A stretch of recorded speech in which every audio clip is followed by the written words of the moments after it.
السلام عليكم ورحمة الله. الحمد لله رب العالمين والصلاة والسلام سيدنا محمد وعلى آله وصحبه أجمعين.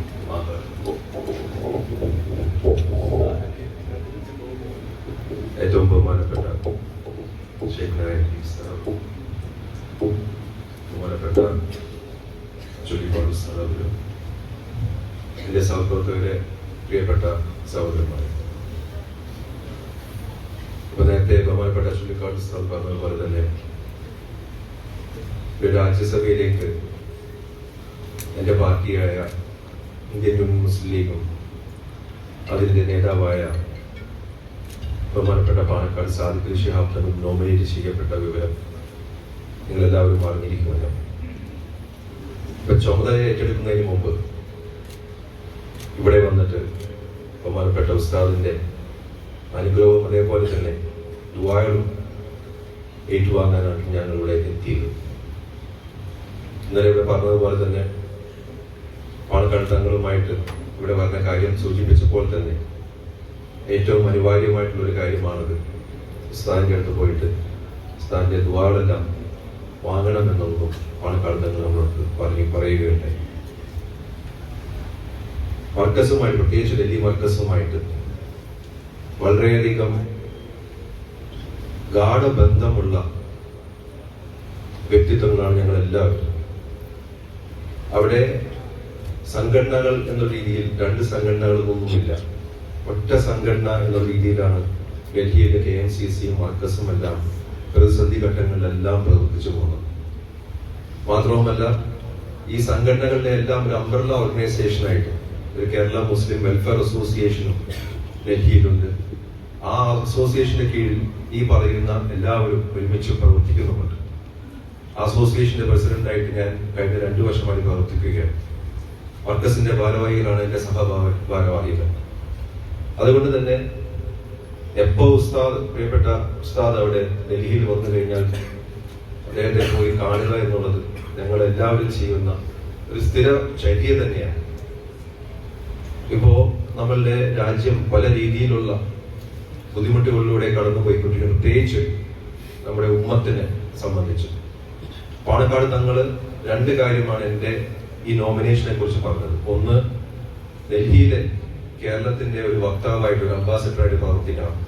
അതായത് ഡൽഹിയിലുള്ള മലയാളികൾക്ക് എന്ത് പ്രശ്നങ്ങൾ ഉണ്ടായിക്കഴിഞ്ഞാൽ പോലും ആ പ്രശ്നങ്ങൾ എത്രയും പെട്ടെന്ന് പരിഹരിക്കാനുള്ള ഒരു ഓഫീസായിട്ട് നമ്മുടെ ഓഫീസ് മാറണം എന്നുള്ള ഒന്നാമത്തെ കാര്യവും. രണ്ടാമത്തെ കാര്യം, ഈ ഉമ്മത്തിന് വേണ്ടിയിട്ട് ചെയ്യേണ്ട കാര്യങ്ങളെല്ലാം പാർലമെന്റിന്റെ അകത്ത് ചെയ്യണം എന്നുള്ള 2 കാര്യങ്ങളാണ് എൻ്റെ അടുത്ത് പാണക്കാട് തങ്ങൾ പറഞ്ഞിരിക്കുന്നത്. അപ്പൊ അതുകൊണ്ട് തന്നെ എന്റെ ഓഫീസ് എന്ന് പറയുന്നത്, ഡൽഹിയിലെ ഓഫീസ് എന്ന് പറയുന്നത് നിങ്ങൾക്ക് എല്ലാവർക്കും വേണ്ടിയിട്ടുള്ള ഓഫീസാണ്. എപ്പോഴും തുറന്നിട്ടിരിക്കുന്ന ഒരു ഓഫീസായിരിക്കും. നിങ്ങൾക്ക് എന്ത് ആവശ്യങ്ങളുണ്ടെങ്കിൽ, ഡൽഹിയിൽ സംബന്ധിച്ച് എന്ത് ആവശ്യങ്ങളുണ്ടെങ്കിലും എന്റെ ഓഫീസിലേക്ക് വരാവുന്നതാണ്. പല പല ആവശ്യങ്ങൾ എല്ലാവർക്കും ഡൽഹിയിൽ ഉണ്ടാകും. ഡൽഹിയിലേക്ക് വരുന്ന ആളുകൾക്ക് ഒന്ന് പാർലമെന്റ് കാണാൻ ചിലപ്പോൾ ഒരു ആഗ്രഹം ഉണ്ടാകാം, നമ്മുടെ ഓഫീസിലേക്ക് വന്നാൽ. അല്ലെങ്കിൽ അതിനെക്കാട്ടും എന്തെങ്കിലും ആവശ്യങ്ങൾ ഉണ്ടാകും, നമ്മുടെ ഓഫീസിലേക്ക് വന്നാൽ. നമ്മൾ 24 മണിക്കൂറും ഡൽഹിയിൽ തന്നെ ഉണ്ടാകുന്ന വ്യക്തികളാണ് ഞാൻ, അല്ലെങ്കിൽ എന്റെ സഹപ്രവർത്തകരുണ്ടാകും. അപ്പോ നിങ്ങളുടേതായിട്ടുള്ള ഒരു പ്രതിനിധിയായിട്ട് എന്നെ കണ്ടാൽ മാത്രം മതി. അത് അല്ലാതെ ഒരു പ്രത്യേക പാർട്ടിയുടെ പ്രതിനിധിയായത് കാരണം ഞങ്ങൾക്ക് അങ്ങനെ പോകാൻ പറ്റുമോ എന്നൊരു ചിന്തയൊന്നും പാടില്ല. കാരണം അതാണ് എന്റെ നേതാവായിട്ടുള്ള പാണക്കാട് തങ്ങൾ എന്നെ പഠിപ്പിച്ചതും എന്റെ അടുത്ത് ആഹ്വാനം ചെയ്തിരിക്കുന്നത്. അത് ഞങ്ങൾ ഡൽഹിയിലുള്ള ഞങ്ങൾ മലയാളികൾ സ്ഥിരമായിട്ട് ചെയ്തുകൊണ്ടിരിക്കുന്ന ഒരു ചര്യയുമാണ്. പിന്നെ വിഷയങ്ങളെ സംബന്ധിച്ച് പറയുകയാണെങ്കിൽ കഴിഞ്ഞ 10 വർഷമായിട്ട് നമുക്കറിയാം എന്തെല്ലാം ന്യൂനപക്ഷ വിരുദ്ധമായിട്ടുള്ള നിയമങ്ങളാണ് ഈ പാർലമെന്റിൽ പാസ്സാക്കിയിരിക്കുന്നത് എന്നുള്ളത്.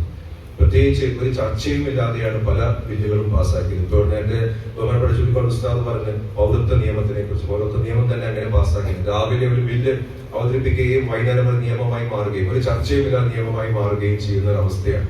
അപ്പൊ അതുകൊണ്ട് തന്നെ ഇനി അങ്ങനത്തെ ഒരു അവസ്ഥ വരാതിരിക്കാൻ വേണ്ടിയിട്ട് നമ്മൾ എല്ലാവരും ഐക്യത്തോടെ ഒറ്റക്കെട്ടായിട്ട് നിൽക്കുകയും സംഘടനകളെല്ലാം ഐക്യപ്പെട്ട് നിൽക്കുകയും ചെയ്യേണ്ട ഒരു അനിവാര്യതയാണ് നമുക്കിപ്പോ കൈവന്നിരിക്കുന്നത്.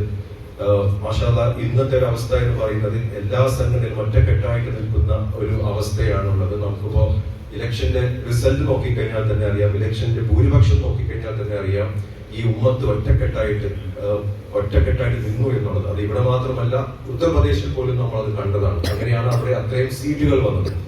അത് ഇനിയും മുന്നോട്ട് പോയി കഴിഞ്ഞാൽ നമുക്ക് ഈ ഒറ്റക്കെട്ടായിട്ട് മുന്നോട്ട് പോയി കഴിഞ്ഞാൽ നമുക്ക് ഈ ഉമ്മത്തിനെ നമുക്ക് വലിയ രീതിയിൽ കൊണ്ടുപോകാൻ പറ്റും എന്നുള്ളതിനകത്ത് യാതൊരു വിധത്തിലുള്ള സംശയവുമില്ല. അതിനായിട്ടാണ് ഞാൻ അതിന്റെ ഒരു ദുവാക്കും കൂടി വേണ്ടിയിട്ടാണ് ഞാനിവിടെ വന്നത്. അതുകൊണ്ട് നിങ്ങൾ എല്ലാവരും എനിക്ക് വേണ്ടി ദുവാ ചെയ്യണമെന്ന് മാത്രം പറഞ്ഞുകൊണ്ട് ബഹുമാനപ്പെട്ട ശൈഖുന APS അവർക്ക് ആരോഗ്യത്തോടുള്ള ആയുസ് നൽകണമെന്ന് ഞാൻ ആത്മാർത്ഥമായിട്ട് ദുവാ ചെയ്തുകൊണ്ട് ഞാൻ നിർത്തുന്നു. അസ്സലാമു അലൈക്കും.